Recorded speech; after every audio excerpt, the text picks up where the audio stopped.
शीला दीदी के चैनल को लाइक और सब्सक्राइब जरूर करें। धन्यवाद।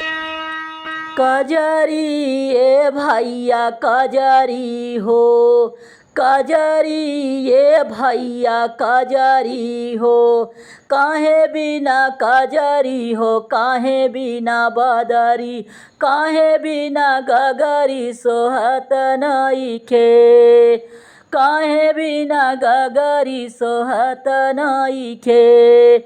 कजरी ये भैया कजरी हो, कजरी ये भैया कजरी हो, काहे बिना कजरी हो, काहे बिना बदरी, काहे बिना गगरी सोहत नइखे, काहे बिना गगरी सोहत नइखे। बदरी ये भैया बदरी हो, बदरी ये भैया बदरी हो, सावन बिना कजरिया साढ़ बिना बदरी, माटी बिना गगरी सोहत नइखे, माटी बिना गगरी सोहत नइखे। बदरी ये भैया बदरी हो, बदरी ये भैया बदरी हो, सावन बिना कजरिया साढ़ बिना बदरी, माटी बिना गगरी सोहत नइखे, माटी बिना गगरी सोहत नइखे। झूलना ये भैया झूलना हो, झूलना ये भैया झूलना हो, केकरा बिना झूलना हो, केकरा बिना कंगना, केकरा बिना अंगना सोहत नइखे।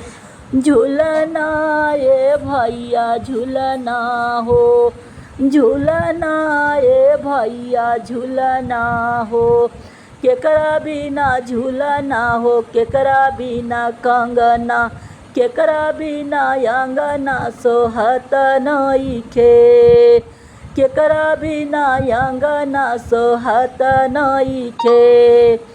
झूलना ये भैया झूलना हो, झूलना ये भैया झूलना हो, सखी बिनु झूलना कलाई बिना कंगना, तुलसी बिना अंगना सोहत नइखे, तुलसी बिना अंगना सोहत नइखे।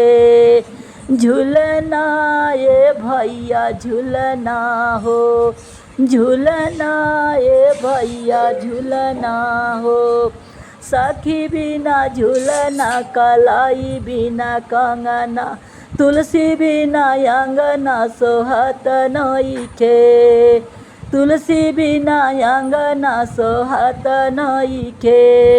गोरिया ये भैया गोरिया हो, गोरिया ये भैया गोरिया हो, केकरा बिना गोरिया हो, केकरा बिना चोरिया, केकरा बिना घोड़िया सोहत नइखे, केकरा बिना घोड़िया सोहत नइखे।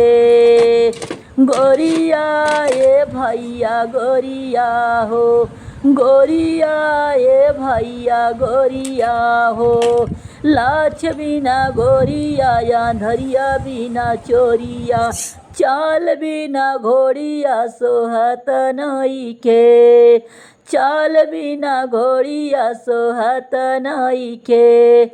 कजरी ये भैया कजरी हो, कजरी ये भैया कजरी हो, काहे बिना कजरी हो, काहे बिना बदरी, काहे बिना गगरी सोहत नइखे, काहे बिना बदरी सोहत नइखे, काहे बिना गगरी सोहत नइखे।